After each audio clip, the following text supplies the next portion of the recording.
I've known rivers, ancient as the world and older than the flow of human blood in human veins. My soul has grown deep like the rivers.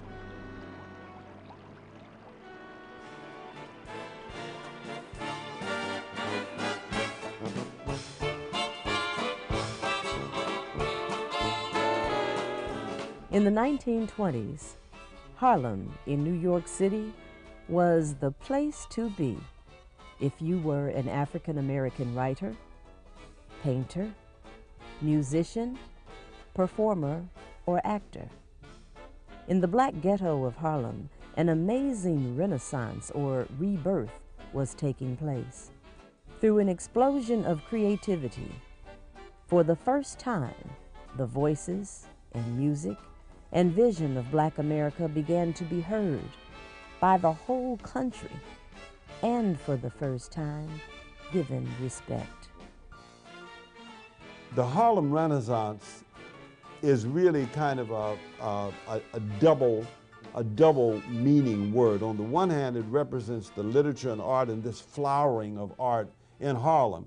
But Harlem, without the Renaissance, meant freedom as far as black people were concerned, because for the first time, they had elected people who represented them. They had aldermen who represented them. They owned their own businesses from time to time. They had their own theaters.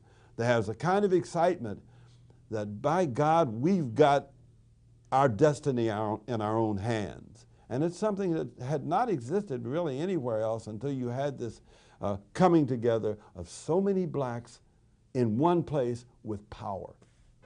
And perhaps one of the major breakthroughs for the Harlem Renaissance, and really the whole attitude in Harlem at the time, was the freedom to be who you are. You could write poetry, you could write books knowing they would be published, you could write classical music. And you could find an audience for your art. Artists such as William H. Johnson, Lois Mailou Jones, and Jacob Lawrence made paintings that showed their vision of the world around them and of the unique African American experience. Today, artwork from the Harlem Renaissance can be found in museums around the world, and the music of the Harlem Renaissance is still powerful today. The jazz music captured the spirit of the era in the sense that jazz always represented rebellion.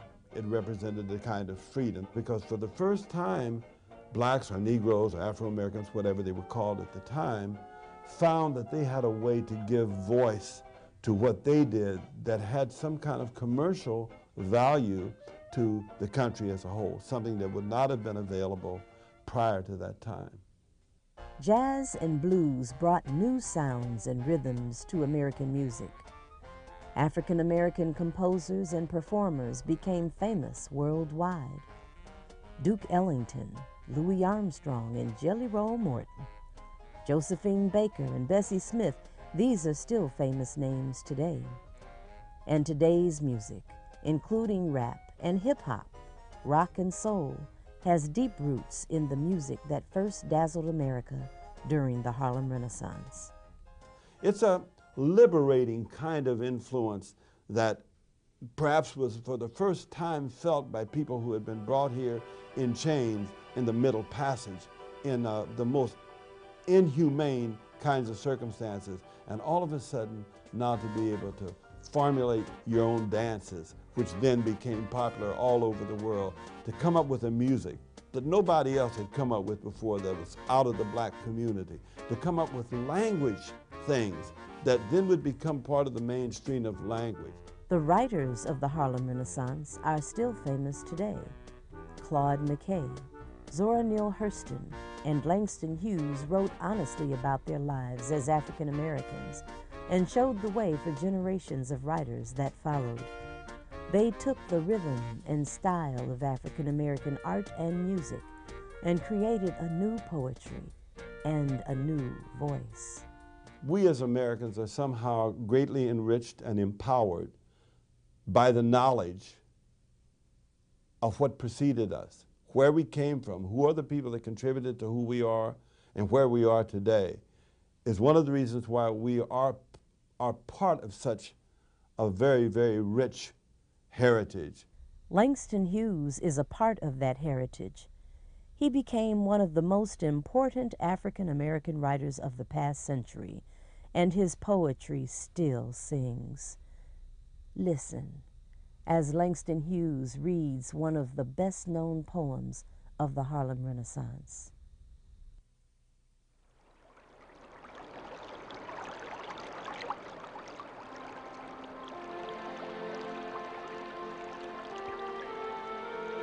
I've known rivers ancient as the world and older than the flow of human blood in human veins. My soul has grown deep like the rivers. I bathed in the Euphrates when dawns were young. I built my hut near the Congo, and it lulled me to sleep. I looked upon the Nile and raised the pyramids above it. I heard the singing of the Mississippi when Abe Lincoln went down to New Orleans, and I've seen its muddy bosom turn all golden in the sunset. I've known rivers, ancient, dusky rivers. My soul has grown deep like the rivers.